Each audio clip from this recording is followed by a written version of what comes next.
Yes, it's John G. Sutton, Tales from the Jails. Today I'm going to talk a little bit about prison conditions as they were when I was a prison officer and prison conditions as they are today. Back in 75 when I started in January 75. Got a thing on top of my nose there. I think it's the glasses have caught that. Anyway, so back in 75, when I started, there was staff there who'd been working there since the end of World War II. Yeah, it was definitely an old-fashioned type regime, and it was general practice for the prison the long-term serving prison officers. They didn't want to speak to you, you know. They kind of give you the silent treatment. And apparently that had been the way it had been. I mean, they did the same with the inmates, never spoke to the inmates. The old service staff, you know, the staff who'd been there since, 1950, yeah? Because they'd been there a long time. Staff were used to work. I mean, and then in 1975 when I joined, the terms of service were that you you could retire after 30 years, yeah? You retire at 55. And you could go on to draw your pension at 55. I don't believe you can do that now. I believe you've got to work till you're 65 or the retirement age. Now, come on.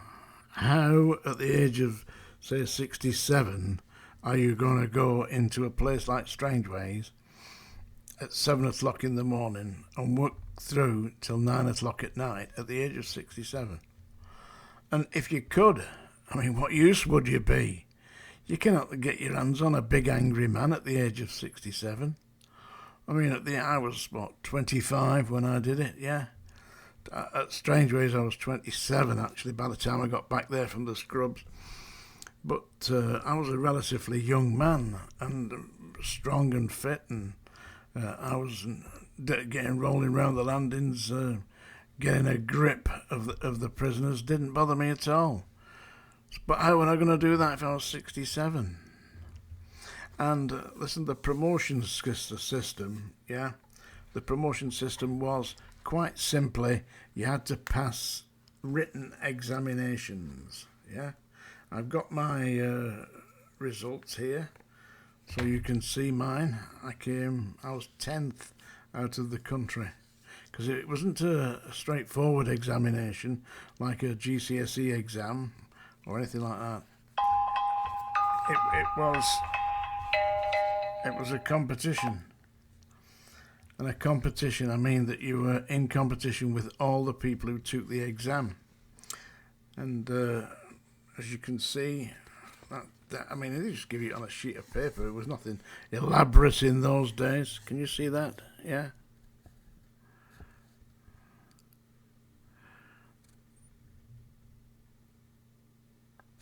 And it was known as the Principal Officer's Examination, because there's only one examination.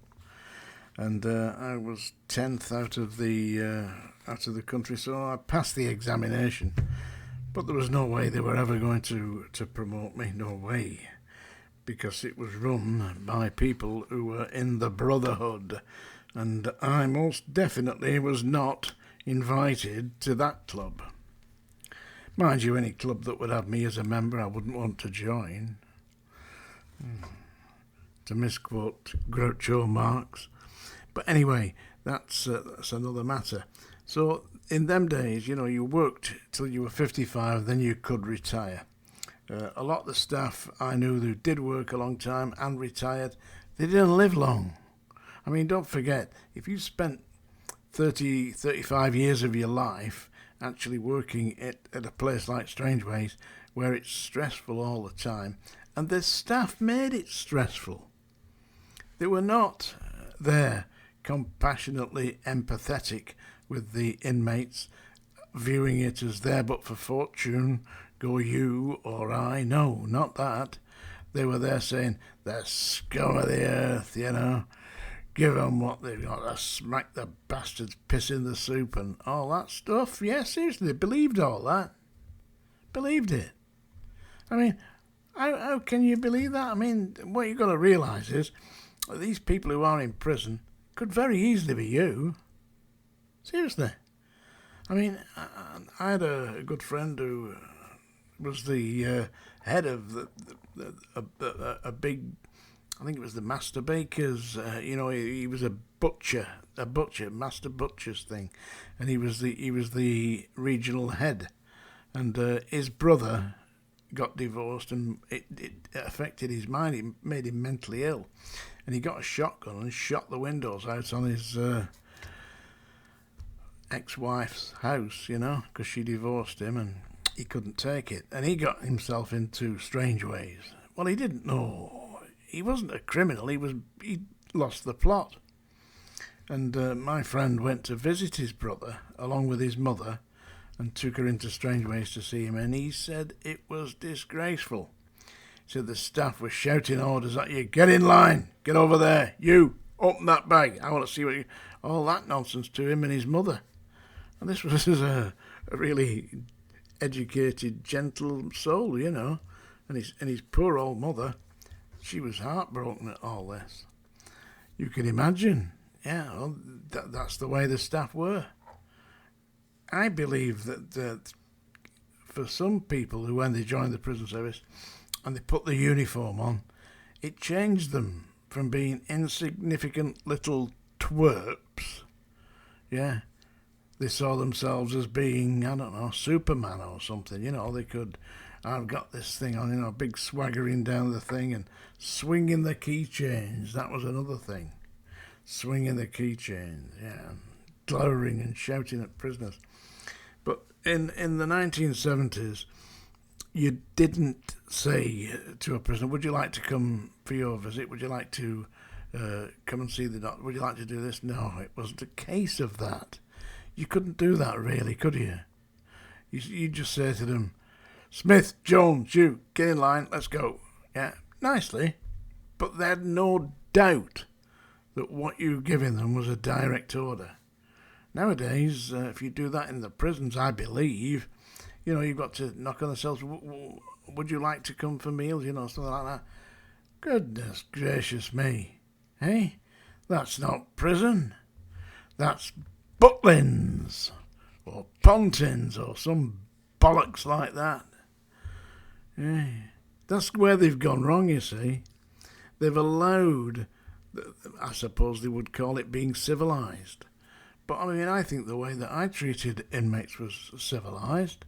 But there wasn't any doubt at all in my mind or in the prisoner's mind as to who was giving the orders. I gave the orders, they obey. Simple as that. And don't forget, I wouldn't do anything to hurt the prisoners. And most of the staff wouldn't. Occasionally there were some members of staff who were out of control, who thought that they were bully boys, who was going to enforce all the regulations in a brutal manner. And you got some who were outright stark raving bonkers who painted mice and pissed in the soup and all that stuff and walked around with the National Front flags on their lapels and thought that they were part of the master race. So there were nutters then. You're going to be avoided. But they don't think you have that nowadays. But what possible use is it to stick... there were height regulations, and you had to be a reasonably sound individual to be a prison officer, and you certainly had to go through a lot of identity checks. You had to produce references from responsible members of the community, and they checked up on all your family. They wanted to know who your father was and all that, your brothers and your sisters, all that. They checked up on everything. And when I joined, you had to provide a reference, not just from your last employer, but from every single employer that you'd had since you left school. Seriously. And the idea that you could join the prison service if you'd got convictions, that is an utter out of the question. They wouldn't even talk to you. And they wouldn't interview you if you'd been in the military and you hadn't been a non-commissioned officer. You had to at least have been a non-commissioned officer, otherwise they're not going to interview you. So it was pretty strict to get in. But the idea was that you worked all that time, you got a proper career, there was a career structure, there was you could be a principal officer, you could be a chief officer, you could go on through the ranks to be a governor. But the only problem was there were certain hoops that you had to jump through, and you had to be one of the boys, because I wasn't exactly one of the boys, was I? Anyway, that's it, the difference between then and now. Don't forget to watch my podcast, broadcast with Sean Atwood, and my book's published. Here we are. I've got a copy here today. It's very nice, actually. Yeah, look, ugly bastard on the front, but can't help that, can you? HMP Manchester Prison Officer. Yeah, there we are. It says on the back here, shocking and darkly hilarious, eye-opening, the treacherous attacks from Freemason prison officers were terrifying. Oh, terrifying to read about. You want to be on the receiving end, yeah? You didn't just get attacked by the bastards. They stitched you up and got the police to arrest you and put you in Crown Court. Seriously, that happened to me. Anyway, I survived, as it says on the front cover there. Don't forget, get your copy now. Get your copy now. It's on Amazon. HMP Prison Officer. That's me, by the way. There. Big fat bastard. You fat bastard. Who says that? It's Chubby Brown, isn't it? Here we are. It's not singing, though. You can relax. It's a poem I'm going to read you here. This is a poem from my book, another one of my books. I've written more books than A. Milne. Yeah, you know who A. Milne is? Winnie the Pooh, Winnie the Pooh. I like Winnie the Pooh, actually. Anyway, this is called Middle Age Spread. It's about getting old. And as you can see, I've already got there.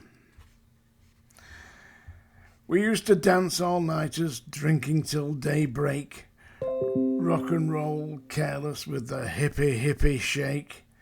Beatles and the Rolling Stones, the soundtrack to our nights. Brill cream and dandruff, mini skirts without tights. Round the back of Woolies, up some alleyway, can't get no satisfaction as the bra strap won't give way.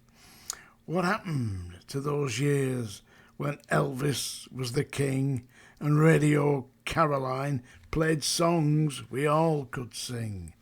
What happened to our passion, the fumbling so grand, when my little soldier stood to attention in your hand?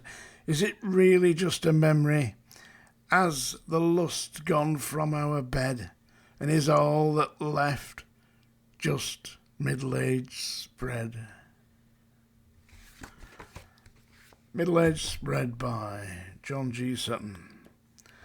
Thank you very much. Don't forget, Sean Atwood's channel, 7th of November, and you can get my book. You've got to get this book. It's got to be at number 1 on the Amazon charts. HMP Manchester Prison Officer John G. Sutton. Thank you very much.